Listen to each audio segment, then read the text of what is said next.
First, you're going to take the end of your lock and slide it through your braid. It doesn't matter if it's halfway up or a little bit lower. You can just take the two ends once you've done so and twist them together until they become one.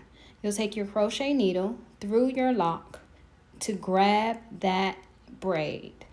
Once you grab that braid, you'll bring it back through the lock and everything will be hidden. You may have longer hair and you may need to go back through your lock like so. But no worries, you can still hide it all. This method helps you secure your lock and you won't cut it when you're removing it. This is great for no slippage. You'll go back in next with a piece of human hair or synthetic hair, your choice, but you're gonna go through the root this time. You don't need a lot. I'm just gonna take a little piece. I used color just so you can see what I was doing. And you'll just wrap, and wrap over.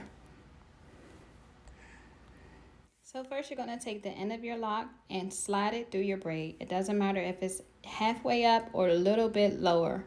You can just take the two ends once you've done so and twist them together until they become one.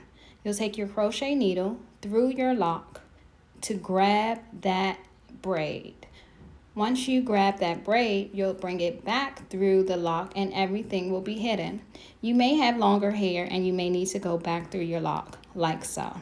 But no worries, you can still hide it all. This method helps you secure your lock and you won't cut it when you're removing it. This is great for no slippage. You'll go back in next with a piece of human hair or synthetic hair, your choice, but you're gonna go through the root this time. You don't need a lot. I'm just gonna take a little piece. I used color just so you can see what I was doing. And you'll just wrap, and wrap over.